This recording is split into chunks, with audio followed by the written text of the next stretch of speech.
Good morning विद्यार्थियों। साई राम। आज हम अपने कक्षा 9वीं के हिंदी विषय को लेकर फिर से उपस्थित हुए हैं। आज हम अपने हिंदी विषय की शुरुआत में क्या करने वाले हैं? आज हम पढ़ाई कम करेंगे। आज हम क्या करने वाले हैं? थोड़ा सा पुनरावर्तन करेंगे और परियोजना मतलब अपने प्रोजेक्ट के बारे में देखेंगे।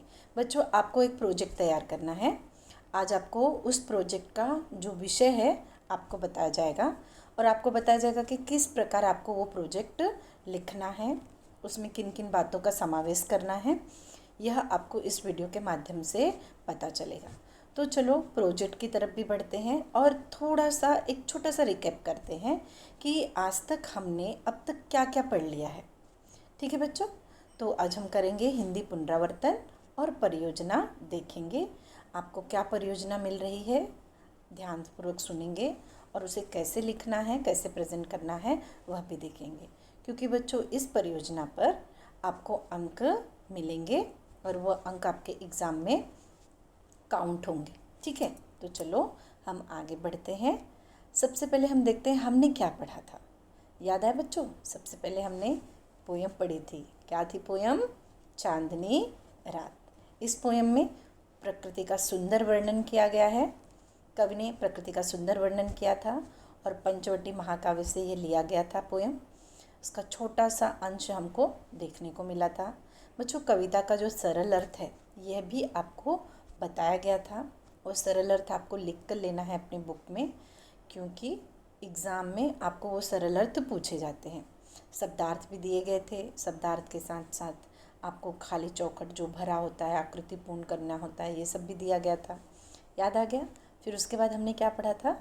हमने पढ़ा था बहुत सुंदर सी कहानी, बिल्ली का बिलुंगड़ा। ये कहानी बहुत अच्छी थी। इस कहानी में गलतफहमी के शिकार होने पर क्या होता है, क्या गड़बड़ी हो जाती है, ये देखा था हमने कि किस प्रकार अमरू परेशान हो गया था और फिर बाद में लेखक का जो नौकर था अंत में गलतफहमी के कारण किस प्रकार वो बहुत बुरी तरह फंसते फंसते बच गया। और बिल्ली और चूहे की कहानी, किस प्रकार बिल्ली ने चूहों का सफाया किया था। ठीक है बच्चों, तो बिल्ली का बिलंगुड़ा एक पोयम देखा हमने, एक पाठ देखा था। उसके बाद हमने क्या देखा था बच्चों? शब्द भेद के प्रकार। शब्द भेद के प्रकार में हमने सव्यय, विकारी, संज्ञा, सर्वनाम, विशेषण और क्रिया भी देखा और हमने अव्यय, अविकारी, क्रिया विशेषण, संबंध सूचक, समुच्चय बोधक और विस्मयाधिबोधक शब्द भेद के दोनों प्रकार हमने सीख लिए हैं बच्चों, जो कि एग्ज़ाम में आपके लिए बहुत इंपॉर्टेंट है। दोनों मिलाकर अगर देखा जाए तो 2-2 मार्क के आते हैं, कभी कभी 1-1 मार्क के आते हैं। ठीक है, अब हम इसके बाद हमने क्या देखा था? हमने देखा था अपना रचना विभाग। रचना विभाग में हमने क्या देखा था? पत्र लेखन देखा था। पत्र लेखन कितने प्रकार के? 2 प्रकार के, अनौपचारिक और औपचारिक। तो जिसमें से बच्चों हमने एक प्रकार सीख लिया है, कौन सा? अनौपचारिक पत्र हमने सीख लिया है। तो ये सब चीज़ें तो हमने सीखी। ये रहा हमारा थोड़ा सा पुनरावर्तन कि अब तक हमने क्या क्या पढ़ लिया है।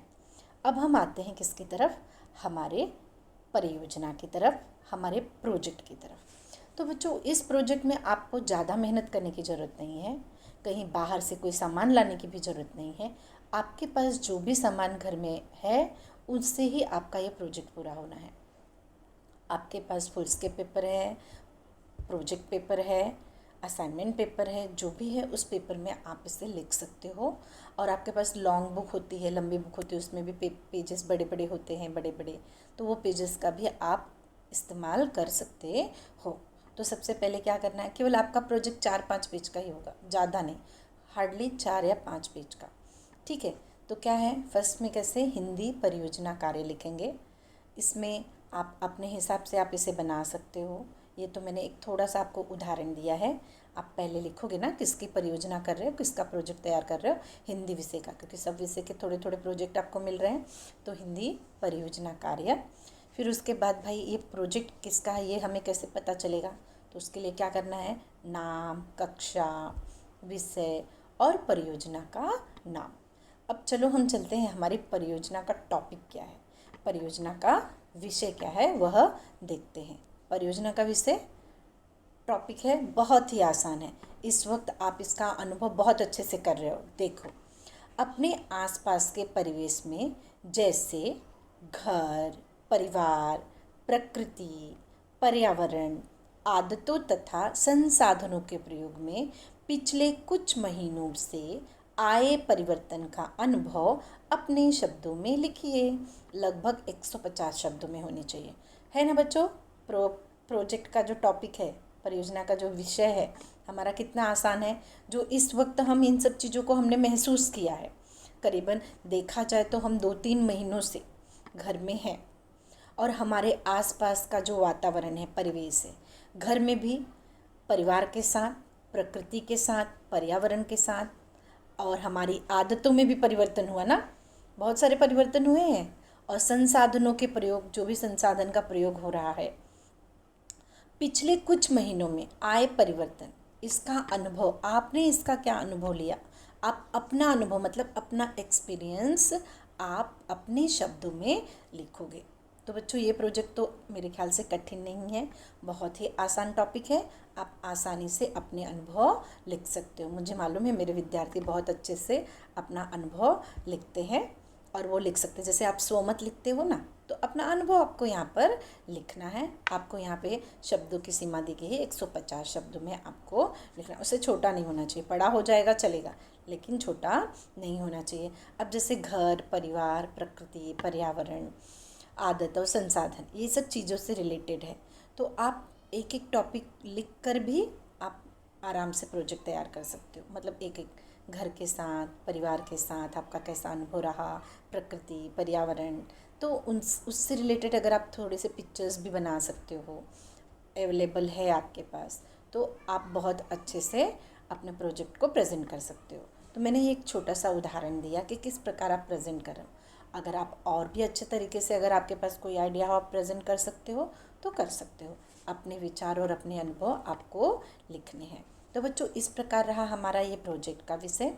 प्रोजेक्ट के विषय के बारे में आपको बताया गया और आपको ये भी बताया गया कि किस प्रकार आपको लिखना है।